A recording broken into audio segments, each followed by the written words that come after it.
जो भी व्यक्ति यहाँ लोग आए हैं उनसे हम लगातार फीडबैक ले रहे हैं और उसमें जैसे मैंने आपसे कहा कि बिल्ड बैक बेटर, तो हम बेहतर से बेहतर प्रतिदिन हम अपनी लर्निंग अपने नेक्स्ट डे के प्लानिंग को में उसको इंक्लूड करते हैं। हम लोगों ने कंटीजेंसी प्लानिंग भी की थी। उस दिन भी हमारी कंटीजेंसी प्लानिंग बहुत सक्सेसफुल थी। 10 से 15 मिनट के अंदर हमारे एम्बुलेंस हमारे ग्रीन कॉरिडोर के थ्रू उनको लेके अस्पताल गए थे। तो जो बाद की स्थिति थी रेस्क्यू एंड रिलीफ की, वो बहुत ही क्विक थी। तो ये दर्शाता है कि हमारी प्लानिंग में कोई कमी नहीं थी।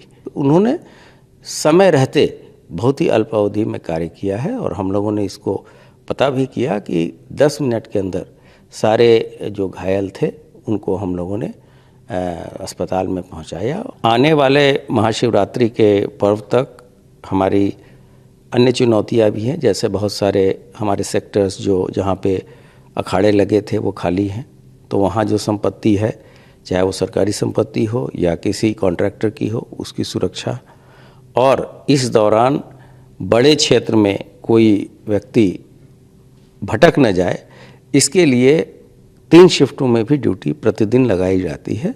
अफवाह फैलाने वालों पे बहुत ही सख्त कार्रवाई हम लोग करेंगे और उनकी पहचान की जा रही है। महाकुंभ 2025 का ये 5वां स्नान है और आपने सही फरमाया कि जो 3 अमृत स्नान थे उसके अतिरिक्त ये तीसरा मुख्य स्नान है। इसके बाद से महाशिवरात्रि का भी स्नान होना बाकी है। आपने देखा होगा कि एक छोटी सी चूक उस दौरान हो गई थी जिस दिन मौनी अमावस्या था। उससे सीख लेके हम लोगों ने और बेहतर प्रबंधन कैसे किया जाए। प्रबंधन की एक टेक्निक है कि बिल्ड बैक बेटर, मतलब पहले से और बेटर करें। तो अगर कोई बात हुई है तो उसको हम एक अपॉर्चुनिटी के रूप में लें और जो कम्युनिटी को का फीडबैक इंक्लूड करके हम चीज़ों को और बेहतर बनाएं। तो इसमें जो हमारे अपने अधिकारी थे वो, या जो श्रद्धालुओं को कठिनाइयाँ हुई, इन चीज़ों को मिला के हम लोगों ने एक बेहतर प्रबंधन तकनीक अपनाई और जिसका परिणाम है कि इस महाकुंभ में अब तक सबसे ज़्यादा लोग 46 से 47 करोड़ तक की जनता अभी तक आ चुकी है और आज के दिन भी 1 करोड़ 30 लाख लोग अभी तक स्नान 10 बजे तक कर चुके हैं। प्रयाग के अलावा हमारा विशेष ध्यान चित्रकूट, मिर्ज़ापुर विंध्याचल मंदिर, वाराणसी का काशी विश्वनाथ कॉरिडोर, अयोध्या के राम टेम्पल, सभी पे बराबर तरीके से है, क्योंकि अधिक से अधिक श्रद्धालु यहाँ स्नान करने के बाद, प्रयागराज में स्नान करने के उपरांत ये लोग इन गंतव्य स्थलों पर जाते हैं और वहाँ रास्ते में इनके साथ कोई असुविधा न हो, कोई घटना दुर्घटना न हो, इसके व्यापक प्रबंध किए गए हैं।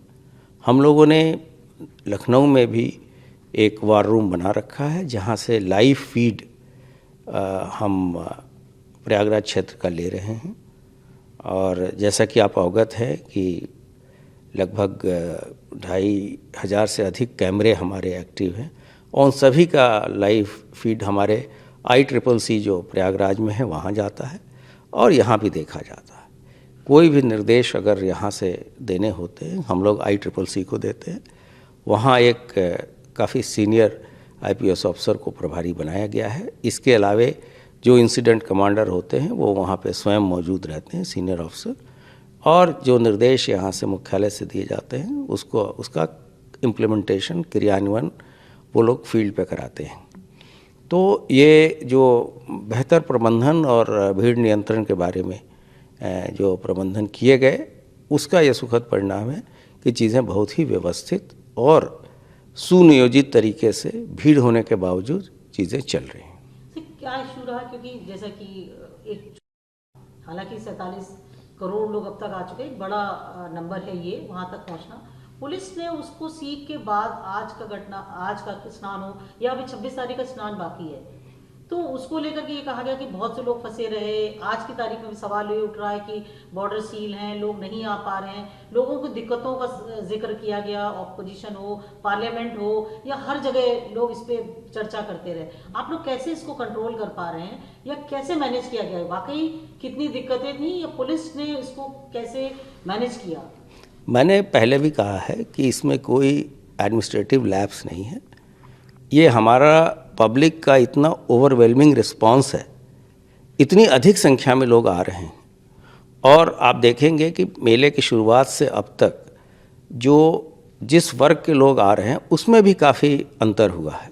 अब छोटी गाड़ियों से लोग आ रहे हैं, पहले ट्रेन्स और बसेस से लोग आ रहे थे।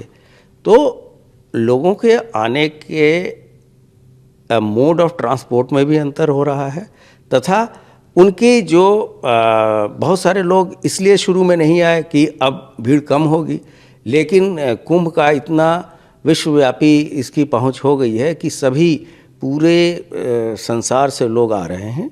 भारत के भी प्रत्येक राज्य के कोने कोने से लोग यहाँ पहुँच रहे हैं। रेलवे के द्वारा प्रतिदिन, जैसे मुख्य स्नानों के दिन तो 5 लाख से अधिक लोग ट्रैवल करते हैं, आते और जाते हैं, और उसके लिए 400 से अधिक गाड़ियाँ लगाई जाती हैं। सामान्य दिनों में भी यह संख्या 3 से 3.5 लाख होती है, तथा करीब 350 ट्रेनें चलाई जाती हैं। और इसके अलावा हज़ारों की संख्या में, लाखों की संख्या में 4 व्हीलर्स का सिटी में आना, फिर उनको वापस भेजना, ये अपने आप में बहुत चुनौतीपूर्ण और बहुत ही मेटिकुलस प्लानिंग की बातें हैं। और मैंने कहा था कि मुझे अपने जो हमारे साथी फील्ड में लगे हैं और वो बिना किसी शस्त्र के लगे हैं, और मैं उनको सल्यूट करता हूँ, उनके धैर्य को, उनके ट्रेनिंग को, कि पिछले 1 महीने से लगातार लोग फील्ड में अपना काम कर रहे हैं। कुछ लोगों ने इस बीच में दूसरे जगह के वीडियोस को भी हमारे कुंभ से जोड़ा। जैसे एक जगह दिखाया गया कि पुलिस ने लाठीचार्ज किया है, जबकि वो किसी अन्य प्रदेश का था। इसी तरीके से ये कुलसित प्रयास हो रहा है कि कुंभ को बदनाम किया जाए। तो वैसे लोगों पे हम लोगों ने FIR भी की है। कोई एक दिखाया गया कि किसी दूसरे राज्य में, दूसरे देश में अंत्येष्टि के लिए लोग जा रहे हैं, उसमें भी कुप्रबंधन के बारे में चर्चा की गई कि इसको प्रयागराज से जोड़ा गया। तो ऐसे सभी लोगों की हम पहचान कर रहे हैं और FIR हमने दर्ज की है, और इन पे हम कठोर कार्रवाई करेंगे। ये जो ट्रैफिक को लेकर के बड़ी बातें हुई कि लोग फंसे हैं, लोग 24 घंटा 36 घंटा 3-3 दिन फंसे हुए हैं, तो इसको लेकर के पुलिस पे बार बार सवाल आता रहा कि पुलिस नहीं मैनेज कर पा रही है। ये कैसे आप लोगों ने डाइवर्ट किया? पुलिस ट्रैफिक को कैसे कंट्रोल किया, या आगे की प्लानिंग क्या रहेगी? क्योंकि अभी भी 9 दिन का कुंभ बाकी है, बसंत पंचमी का स्नान बाकी है। अभी कितना बड़ा चैलेंज देखते हैं आप, क्योंकि ट्रैफिक, लोग तो आ रहे हैं, तो इसको कैसे कंट्रोल कर पाया? या ये जो आरोप लगा कि हर तरफ से जाम हो गया, लोग फंसे हैं? नहीं, देखिए कि जो कुछ ऐसे वीकेंड होते हैं जहाँ पे भीड़ काफ़ी बढ़ जाती है, ट्रैफिक स्लो हो जाता है, लोगों के द्वारा भी जो लेन डिसिप्लिन का अनुपालन नहीं किया जाता, और वॉल्यूम ज़्यादा होने से ट्रैफिक धीरे चलता है, लेकिन एक अल्प अवधि में भी उनको क्लियर कर दिया जाता है। लेकिन यहाँ से 1000 किलोमीटर 1500 किलोमीटर दूर अगर कोई जाम लगा, उसको कुंभ के साथ जोड़ना, मुझे लगता है कि ये उचित नहीं है। क्योंकि मेरे पास ये खबर है कि अमृतसर से भी लोग आ रहे हैं, पश्चिम बंगाल से भी वहाँ ट्रेनों में और एयरपोर्ट पर रश है। तो सभी चीज़ों को ये दर्शाता है कि कुंभ अपने आप में इतना फेमस है और इतनी इसकी व्यापक पहुंच हो गई है कि सभी लोग आना चाहते हैं।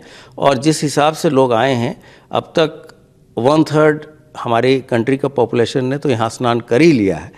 तो ये दर्शाता है कि यहाँ की व्यवस्थाएं अच्छी हैं, और जो भी व्यक्ति यहाँ लोग आए हैं उनसे हम लगातार फीडबैक ले रहे हैं। और उसमें जैसे मैंने आपसे कहा कि बिल्ड बैक बेटर, तो हम बेहतर से बेहतर प्रतिदिन हम अपनी लर्निंग, अपने नेक्स्ट डे के प्लानिंग को में उसको इंक्लूड करते हैं, ताकि हम बेहतर से बेहतर सुविधाएं श्रद्धालुओं को दे सकें। हम ये कह सकते हैं कि जो एक अनफॉर्चुनेट इंसिडेंट हुआ, पुलिस के लिए जान, आप चाहे वो आदमी उतनी आपके लिए बराबर ही है, माने जो अगर कोई भी घटना अनफॉर्चुनेट हो जाती है, क्योंकि बीइंग अ पुलिस चीफ आप ज़्यादा रिस्पॉन्सिबिलिटी से या रिस्पॉन्सिबिलिटी से देखते हैं कि कोई घटना ना हो या कोई किसी के साथ अप्रिय घटना ना घटे। इतने बड़े क्राउड मैनेजमेंट के लिए हम लोगों ने कंटिजेंसी प्लानिंग भी की थी। उस दिन भी हमारी कंटिजेंसी प्लानिंग बहुत सक्सेसफुल थी। जैसी घटना हुई सभी जो लोग इंजर्ड थे हम लोगों ने उनको तत्काल बहुत ही अल्प समय में 10 से 15 मिनट के अंदर हमारे एम्बुलेंस हमारे ग्रीन कॉरिडोर के थ्रू उनको लेके अस्पताल गए थे। तो जो बाद की स्थिति थी रेस्क्यू एंड रिलीफ की वो बहुत ही क्विक थी। तो ये दर्शाता है कि हमारी प्लानिंग में कोई कमी नहीं थी। घटना के बारे में न्यायिक आयोग गठन हो चुका है, इसमें गंभीरता से जांच होगी। अगर कोई उसमें दोषी पाया जाता है तो कार्रवाई भी की जाएगी। इतने बड़े प्रबंधन में जो सभी व्यवस्थाएं की गई थी, जैसे कि रेस्क्यू एंड रिलीफ की, ग्रीन कॉरिडोर बनाने की, एम्बुलेंस लगाने की, ये सभी चीज़ें लगी हुई थी और उन्होंने समय रहते बहुत ही अल्प अवधि में कार्य किया है। और हम लोगों ने इसको पता भी किया कि 10 मिनट के अंदर सारे जो घायल थे उनको हम लोगों ने अस्पताल में पहुंचाया और बहुत लोगों की जान पुलिस ने बचाई। इसके अतिरिक्त आपने देखा होगा कि किस तरीके से एनडीआरएफ और हमारे सिविल पुलिस के जवान बूढ़े वृद्ध बच्चों पे लगातार कैसी सेवाएं कर रहे हैं। लोगों ने अपने कंधे पे भी वृद्ध महिलाओं को उठाकर और गंतव्य स्थानों तक पहुंचाया है और इसका प्रसारण भी आप लोगों के माध्यम से सभी जगह किया गया। हम कह सकते हैं एक भी जान अगर जाती है या किसी को भी क्षति होती है। हाँ, वो तो देखिए किसी भी जगह अगर सामान्यतः भी जो कोई घटना होती है तो वो ये हमारा प्रयास होना चाहिए कि उस तरह की घटना न हो और जल्द से जल्द उसमें दोषियों पे कार्रवाई की जाए। ये जो दुष्प्रचार वाली आप बात कह रहे हैं कि कुंभ का दुष्प्रचार में भी कुछ लोग लगे हुए हैं, तो इसको कैसे कंट्रोल कर पा रहे हैं या कुछ आप रिक्वेस्ट करेंगे? क्योंकि पार्लियामेंट हो, मैं बार बार कह रही हूँ, पार्लियामेंट हो, ऑपोजिशन हो, वो लगातार या आम कुछ यूट्यूब्स पे भी हम देखते हैं, सोशल मीडिया पे भी देखते हैं कि लोग वीडियोस चला रहे हैं, कुछ अफवाह भी फैला रहे हैं। नहीं, हम लोगों ने एक तो फैक्ट चेक हैंडल हमारा कार्य कर रहा है। हम लोगों ने अपील भी की है और लोगों को हम एजुकेट भी करते हैं कि ये घटना यहाँ की नहीं है, तथा ऐसे मिसचिफ मॉन्गर के विरुद्ध हम लोग FIR भी हम लोगों ने की है और कार्रवाई भी हम अवश्य इसमें करेंगे।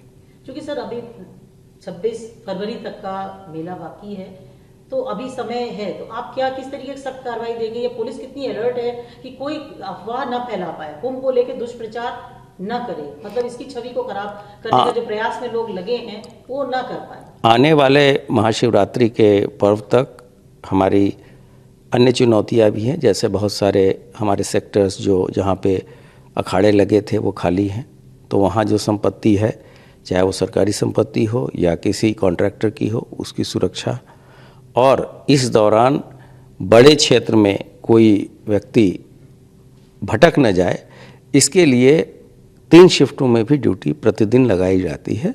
और हमारे सभी साथी लगातार अंतिम दिन तक, जब तक कि कुंभ का लास्ट श्रद्धालु वहाँ से न चला जाए, हम वहाँ मौजूद रहेंगे और ये सुनिश्चित कराएंगे कि वहाँ किसी तरह की कोई अप्रिय घटना न हो।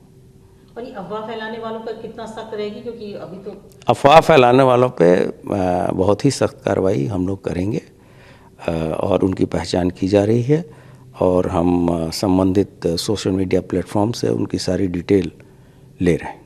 हम ये कह सकते हैं कि जिस दिन पहले दिन से कुंभ शुरू हुआ था और 26 फरवरी तक आपके लिए वही भी पहला दिन होगा जिस दिन आखिरी दिन होगा? हाँ, हमारे लिए तो कुंभ शुरू होने के पहले और ख़त्म होने के बाद तक हम सभी चीज़ों पे सतर्क दृष्टि रखेंगे।